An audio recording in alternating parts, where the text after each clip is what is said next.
Is this the new Layer 1 blockchain that is going to dominate the crypto market and provide those 100x returns that the familiar names that we know now, like Solana, BNB, Avalanche, provided during the last crypto bull market? If you had been holding the associated cryptos to those projects, your investment portfolio would have gone through the roof. Therefore, today we are on the hunt for the next Layer 1 blockchain that has the potential to offer those 100x returns. And the Layer 1 blockchain that I'm talking about in this video has already significantly outperformed Bitcoin this year, putting in an 800% increase since the start of 2023. And at the time of shooting, it is already halfway back to reaching its previous all-time highs. And the Layer 1 that I am referring to and I'm going to be covering in this video today is Injective, ticker INJ. As always, to analyze this project accurately, I've been through Injective's latest white paper, its website, its community, its history, and its tokenomics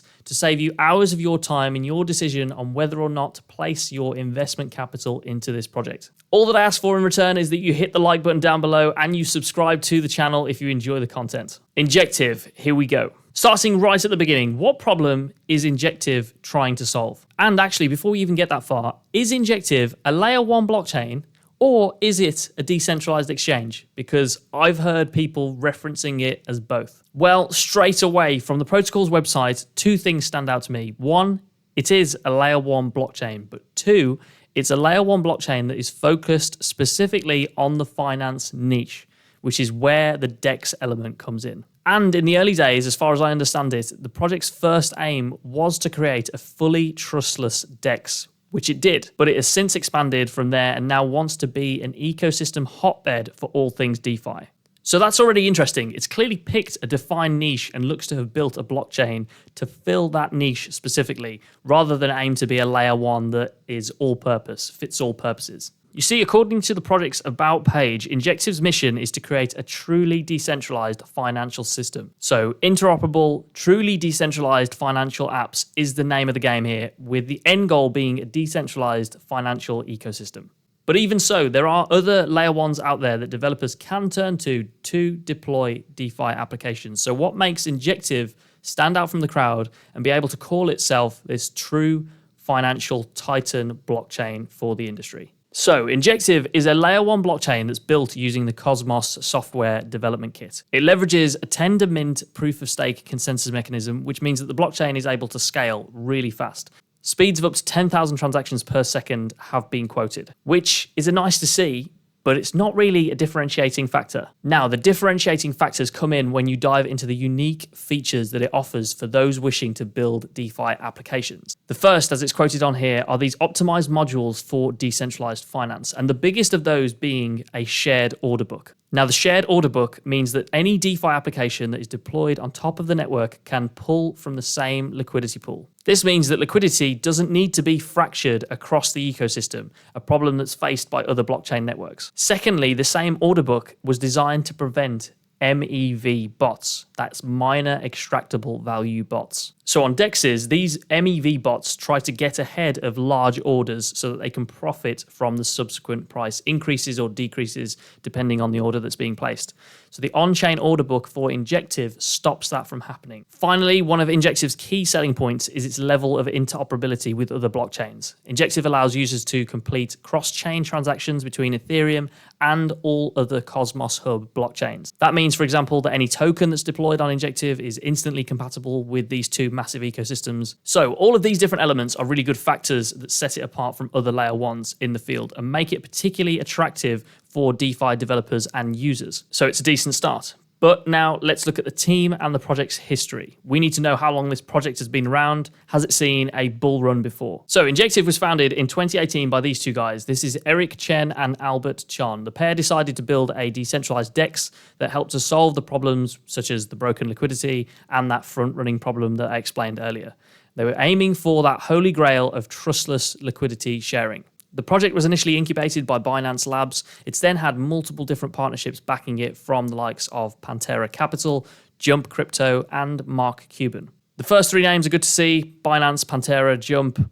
The last one, Mark Cuban, Cuban hasn't made the best calls in the ecosystem so far. Another important point to make here is that after the initial founding in 2018, the project was developed for a further 3 years until the mainnet was actually launched. And the mainnet was launched in Q4 of 2021. And although the associated crypto of the project, INJ, was launched in 2020, the blockchain itself only really caught the tail end of the previous crypto bull market. So that's a point that we need to remember. The project really hasn't felt the full force of a crypto bull market just yet. Now we need to dive into the tokenomics of the associated coin. As we've said, it's INJ, and the price of INJ currently stands at $12.18 at the time of shooting this video. The market cap of the coin currently sits at just over $1 billion, which puts it in that mid-cap tier of altcoin projects. Although the maximum supply of coins isn't highlighted on coinmarketcap.com, I think the maximum supply is 100 million, although it is interesting that that's being put in the total supply rather than the maximum supply category on this website.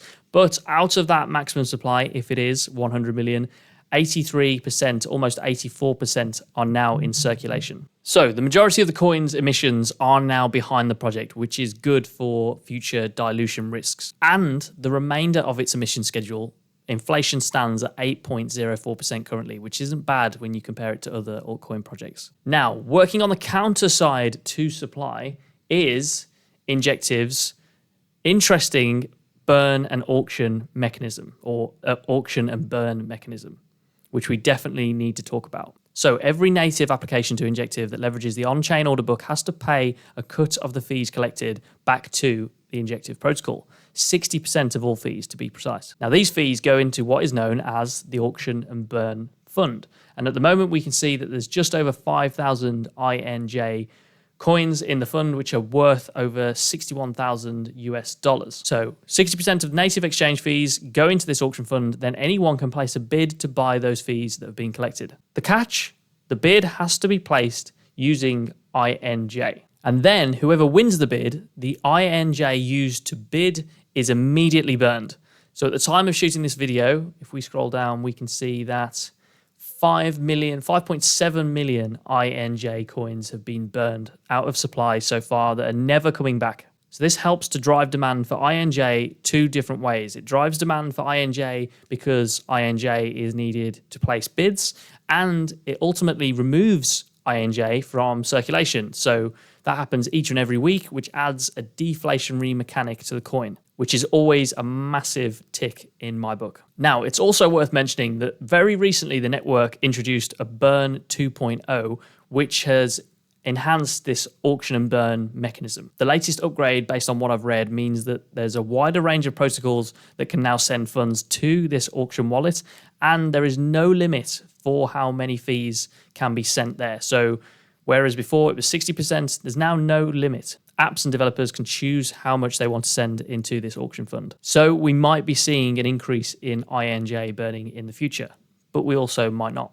Now, with the burn mechanism explained, what other use cases are there for the INJ coin? What other aspects of its use case could cause demand to increase? Well, the coin is used for both utility and governance in the Injective ecosystem. It's needed for any transaction that takes place within the Injective network.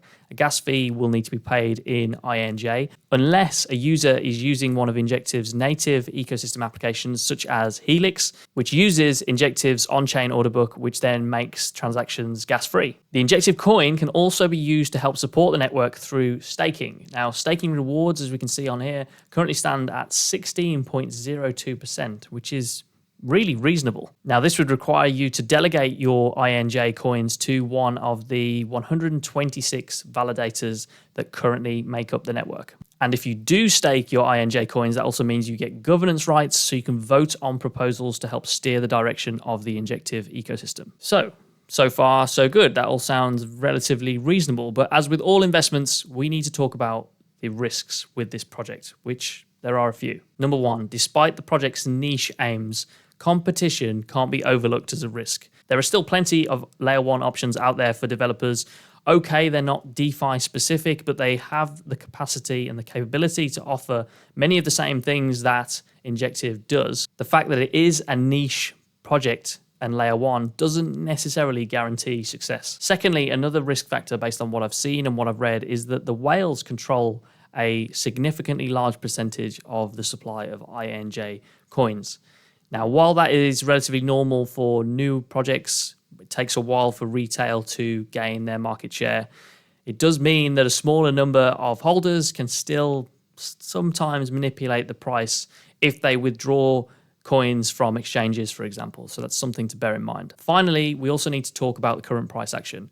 With every investment, you need to pick and choose a time to invest. You want to try and invest at points with the lowest possible chance of prices falling and the highest possible chances of prices climbing. Now, the price of Injective is up 700% from the start of 2023 and at almost half the price of all-time highs currently. We can see on CoinMarketCap that back in January of 2023, we were down at $1.70. Now, here in October, we are up at that $12 mark, a massive spike we've just seen very recently. So I'm not sure whether now is the most optimum time in terms of risk. Of course, I have no idea. This is just my opinion.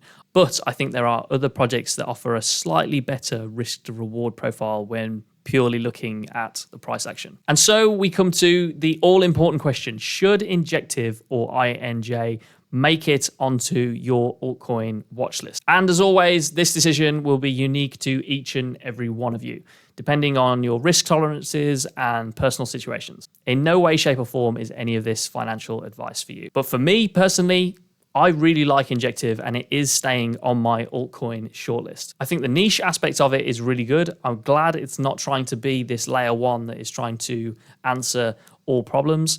I think the modules that it can offer in terms of the development of DeFi applications are really strong. And I think DeFi, we saw DeFi summer back in 2020. We've seen the peak in 2021 and we've seen DeFi TVL drop from there. But I think DeFi, we will see a massive resurgence in DeFi when we head into the next crypto bull market. So a layer one that is specifically targeting DeFi could do really well. Finally, I really like the tokenomics of the projects. You've got almost all coins in circulation. So you've got emissions behind you, or the majority of emissions behind you.